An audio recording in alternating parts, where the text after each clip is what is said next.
Czy widzicie te góry po drugiej stronie morza? To oczywiście Izrael, a to morze to rzecz jasna Morze Martwe. I to właśnie Izrael jest krajem, który kojarzy się nam z początkami chrześcijaństwa.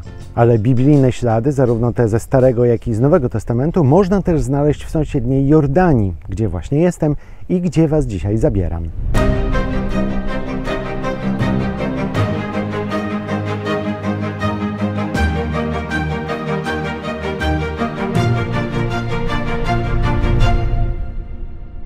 Tu nad Morzem Martwym o dobrą pogodę jest nietrudno, bo słońce świeci tutaj niemal przez cały rok. A Morze Martwe jest na tyle ciepłe, że kąpać w nim można się zarówno wczesną zimą, co późną jesienią, czego zresztą dowody widzicie właśnie za moimi plecami. No ale Jordania to nie tylko turyści, to także bardzo ważny kraj na mapie Bliskiego Wschodu, bardzo ważny z punktu widzenia również bezpieczeństwa. Ale to też kraj zdominowany przez muzułmanów, więc pewnie zdziwicie się, jak powiem Wam, że to kraj, do którego również każdego roku przyjeżdżają tysiące chrześcijan z całego świata. Po co? Chodźcie ze mną, pokażę Wam te właśnie miejsca związane tutaj z chrześcijaństwem. Jedziemy do Betanii, do miejsca chrztu Chrystusa położonego na granicy Jordanii oraz terenów palestyńskich okupowanych przez Izrael. To jest właśnie to miejsce na granicy Izraela z Jordanią, miejsce, w którym uważa się, że działał Jan Chrzciciel i w którym ochrzcił Jezusa Chrystusa. Miejsce, do którego każdego roku przyjeżdża kilkadziesiąt tysięcy turystów z całego świata. Do miejsca chrztu Chrystusa przyjeżdżają głównie chrześcijanie, by w symboliczny sposób zanurzyć się w rzece Jordan. Większość przyjeżdża tak jak tutaj, od strony izraelskiej i są to najczęściej amerykańscy chrześcijanie. Po stronie jordańskiej można też zobaczyć pamiątki po wizytach chrześcijańskich duchownych, w tym katolickich papieży. Betania jest także uważana za miejsce, skąd Bóg wziął do nieba proroka Eliasza.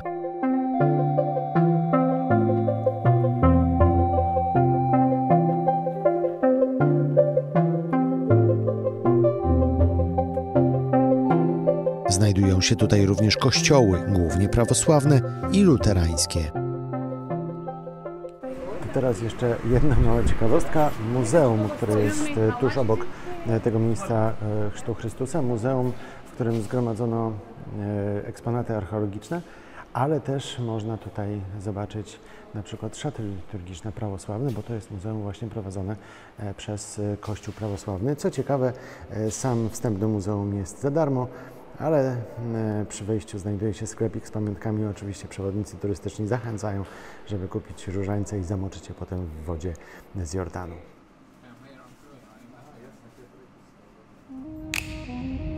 Drugie ważne dla chrześcijaństwa miejsce w Jordanii to góra Nebo.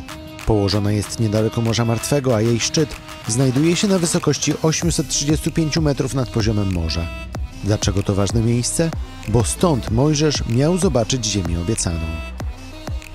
To teraz zobaczcie, co przed laty zobaczył Mojżesz. Odwróćmy kamerę. To jest właśnie ten widok, chociaż może nie robi on jakiegoś nadzwyczajnego wrażenia, bo jest ostre słońce plus mgła, ale generalnie to, co widzicie, to jest ziemia obiecana, którą Mojżesz zobaczył właśnie stąd, z góry Nebo. Po ten widok przyjeżdżają tu tysiące turystów i pielgrzymów z całego świata.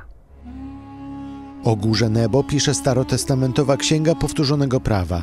Mojżesz, który wyprowadził Izraelitów z niewoli egipskiej, sam nie dotarł do ziemi obiecanej. Miał ją jedynie zobaczyć właśnie stąd i tu miał umrzeć. A że Mojżesz, po hebrajsku Mosze, a po arabsku Musa, jest też ważny dla judaizmu i islamu, to na górę Nebo przyjeżdżają także Żydzi i muzułmanie.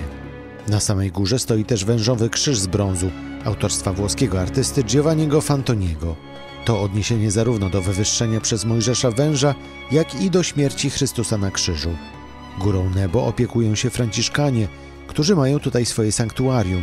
Prowadzą też Instytut Archeologiczny i Szkołę Biblijną. Z Nebo widać nie tylko Izrael, ale także stolicę Jordanii Amman.